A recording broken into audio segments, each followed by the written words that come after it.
Ma'am Angie, ano po yung dahilan? Bakit inalis natin yung mga keepers, yung mga duty keepers, at yung SPU, Security Patrol Unit? Mr. Chair, Your Honor, good morning po. Regarding po dun sa pagka-relieve, una po, yung sinasabi po nilang 700, nung pong mag-take over siya as camp commander po ng maximum. Hindi po 700 actually po yung, hindi ko po alam sa admin kung ilan po yung na-relieve. So nag-take over po sila kung, if I can recall po, mga 300 plus po sila na nag-take over po doon na bago. Ngayon po sir, when it comes to the designation at saka po positioning of personnel po sa inside the maximum, hindi po ako nag-i-issue po ng order. Hindi po ako gumagawa po ng duty detail. Sila po yon, ang commander of the guards at saka po yung camp commander. Yung pong na-relieve naman po na SPU, na members po ng SPU, yun po yung mga nangangaroling kahit hindi po Pasko. Yun po yung mga under investigation po na sinasabi namin. Yan po yung nire-report po ng mga PDL natin na hinihingan po ang bawat commander. Kakatok po kasi ang mga yan eh. Nagro-robbing po sila. Yan po yung nirelieve po namin nung panahon na nandun po ako. So, yung pong sinasabi nilang nirelieve ko po lahat yung keeper at saka SPU, ang nirelieve po namin, yung pong mga under investigation. So, pag po nirelieve po namin yan, pag narelieve po yan, may mga tao po, inherent duties and function po ng isang camp commander na mag-designate po ng mga tao na ilalagay po niya kapalit po nila. Kasi po ako po, Yung maglalagay ng kapalit ng dorm keeper, ng Security Patrol Unit, Commander of the duty Guards po, keeper. sir. Tapos po, aprubahan po yan, dumadaan po yan sa camp commander, papunta po sa amin, para alam lang po ng admin na eto na po. Sinasabi ni Ma'am Hari na wala daw nakapalit naman. Kaya lumuwag. Pinatutunayan din ni Kataroha na kulang nga yung mga nagpapatrol. Wala rin naging dorm keeper. Kaya nakaisip yung iba. May mga naririnig-rinig din siya. At pati siya mismo ay nakatakas.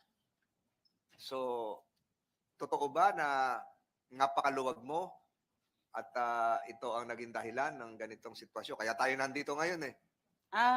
When it comes to maluwag, sir, for the information of everybody, sir, ako po yung NBP superintendent. I oversee the maximum, the RDC, the medium, and the minimum compound. Lahat po yan, sir, kumpleto po yan ng staffing pattern na sila po yung nagpe-perform na duties and function. Hindi ko po duty yung maggawa po ng duty detail ng mga tao po nilang ina-assign.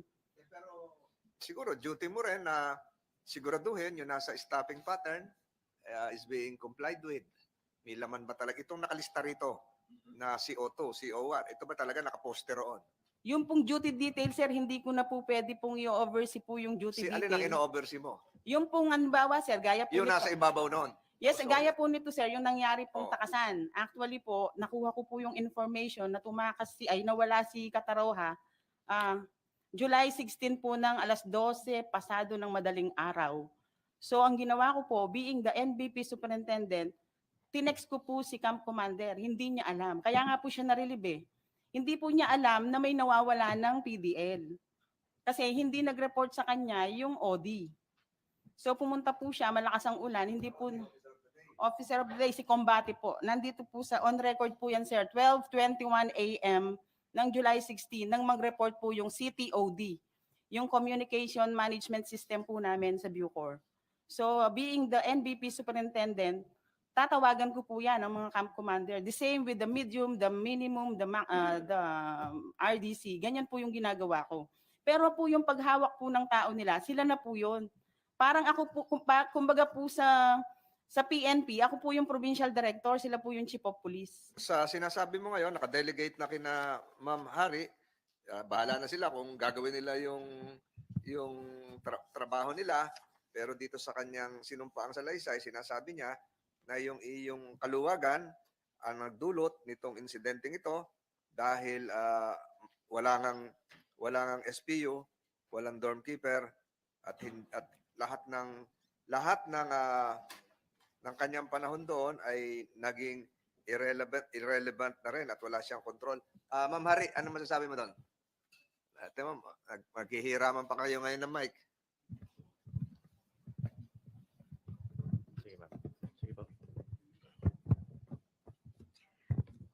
Yes, Your Honor.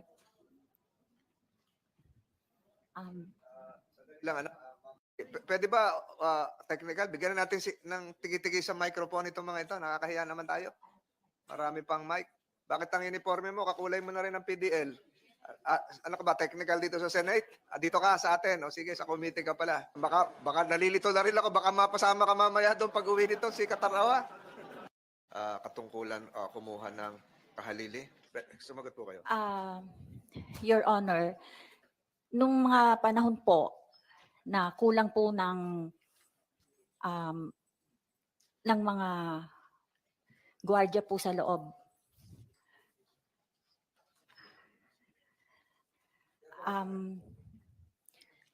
ginagawa ko po ang lahat ng magagawa ko po para i-maintain ng peace and order sa maximum kahit kulang na po ang mga personnel ko.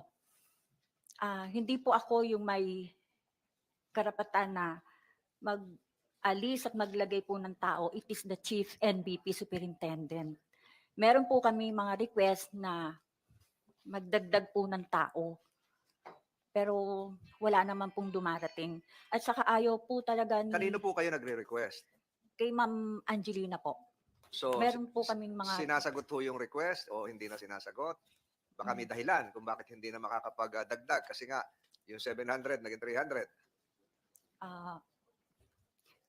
Your Honor, hindi ko po kasi dala po yung mga request. Hindi ko na po matandaan. You can submit nasagot. samples of those requests to Yes, the Your committee. Honor, yes po. The committee secretary is directed to provide the email address of this committee to the Chief Inspector Purification Hari, so the same can be submitted. So directed.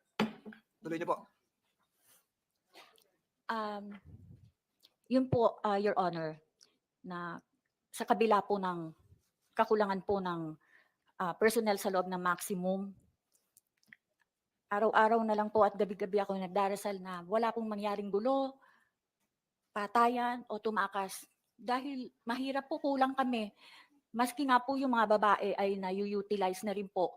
Gaya ng sa DMU, Diversified Unit po. Yan po yung mga assigned personnel na kapag po may nasira sa brigada ay na mga gripo po o mga nabarang mga septic tank or tubo ng tubig ay babae na po. Mga lababo, P-trap, Yes. babae na magiging tubero. Babae na po yung nag-escort sa mga PDL na maximum po yun.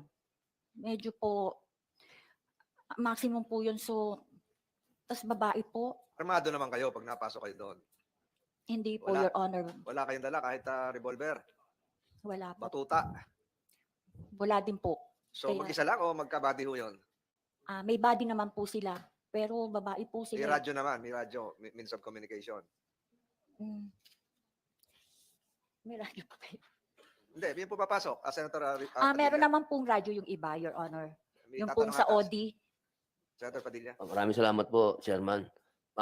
Ma'am Purification P. Hari, magandang ano po sa inyo, umaga. Maganda umaga po. Opo. Ilang taon na po kayo sa bureau nagtatrabaho? 37 years na po. 37 years, so inabot po niya po pala ako. Ano? Yes, Your Honor. Opo, yes, ma'am. Kayo po ay naitalaga na Commander of the Guard. Yes, Your Honor. Opo. Sino po ang nag-posisyon po sa inyo?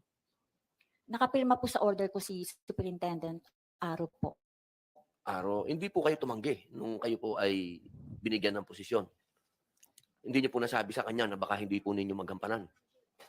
Hindi po. Nagulat lang nga po ako. Akala ko lang po na transfer ako sa Commander of the Guards office. Ako na po pala yung Commander of the Guards. Opo, kasi mabigat na posisyon po yung Commander of the Guard. Yes, Your Honor. Opo. Kasi Chairman, yun yung posisyon na yun katulad ng sinabi niyo po kanina, no? Marami namang sigang babae din talaga. Masiga pa yung babae sa lalaki. Pero sa paglalahad ni Ma'am Senior Inspector Purification, parang hindi siya handa doon sa posisyon na naibigay sa kanya. Paano ba yung General? Hindi niyo po ba yun nabalitaan na parang hindi po handa si Ma'am doon sa posisyon? Wala po ako nabalitaan, Mr. Chair, Your Honor. Kanino po yung dapat siya nagsabi? Pag ganun po ba, in-offer sa iyo yung posisyon? Mr. Chair, Your Honor, she can refuse kung hindi niya po kakayanin. Kaya't wala naman po ako nabalitaan na ganun na umabot sa aking atensyon na sinabi niya na hindi niya kakayanin. Opo. Siguro, Chairman, sa susunod, dapat magkaroon sila ng guidelines na ganun. Kung kaya ba talaga nung opisyal yung binibigay sa kanyang posisyon. Kasi parang doon nang galing eh. Parang doon nang galing yung ano. Hindi ko po kayo sinisisi, ma'am, ha? Wala pong sisihan dito, tapos na po yung sisihan eh. Kasi nangyari na. Dapat ngayon na lang po siguro para in aid of legislation, kaming dalawa ni Senator Tolentino, itong idol ko, pagdating po sa batas talaga, walang nakakalusot dito eh. Pag-usapan po natin kung paano ito hindi na mangyayari uli. Yes, Your Honor. Kaya napakahalaga po nung inyong sinasabi sa amin ngayon. Kasi sa akin pong palagay, doon nagkaroon ng lakas loob si Kosa, si Michael Cataroha, nung nakita niya na wala ng keeper doon. Kasi nagulat ako, sinabi niya wala na siyang makitang keeper. Parang imposibleng mangyari yon dahil sa loob ng 3 taong ko sa Bilibid, laging may keeper. Sa maximum, wala pang keeper. Ganun ba, Michael? Wala ka nakitang keeper? Wala po. Baka naman hindi ka naman lumalabas sa selda mo. Doon Wala mismo sa brigada mo, walang keeper. Wala po. Kasi po wala pa kami ng po. May nila po eh. Walang nagpapatrolya. Wala po. Sino lang nandun? Ika lang. Opo. Ano po, nakakamit mo sila sa may oli. Mga ina po. Layo pa ng opisina. Ibig sabihin sa brigada, wala. Wala po. Ganun. Medyo may problema nga yun, Chairman. May problema tayo sa usapin na yun. Pero hindi na natin pagtatalunan pa yan. Ang kailangan na lang po siguro, sir, ayusin po natin. Kasi hahaba tayo ng hahaba. Ang gusto lang namin malaman talaga ni Chairman kung ano yung katotohanan. Kung saan ka talaga dumaan. Ngayon, ang nangyari naman ngayon, na maganda dito, narinig natin si Inspector Purificación. Siguro, sir, sa ngayon, maglagay ka ng siga doon na Commander of the Guard.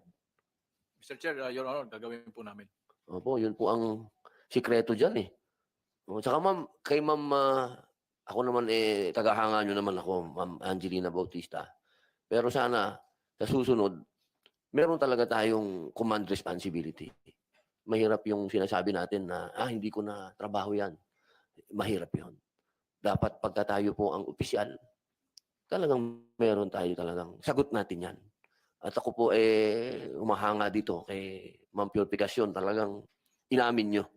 Hindi po kayo dyan na nagdunong-dunungan, hindi kayo nagtakip-takip pa. Talagang yan po ang kailangan natin, accountability. Inaamin na kagad. Kaya nakakawala po ng init ng ulo yun eh. Kasi minsan dito po sa hearing namin, yan ang madalas makainit ng ulo. Yung palpak na, nagmamagaling pa. Kaya po ma'am, ako po ay bumabati sa inyo. Thank you, Your Honor.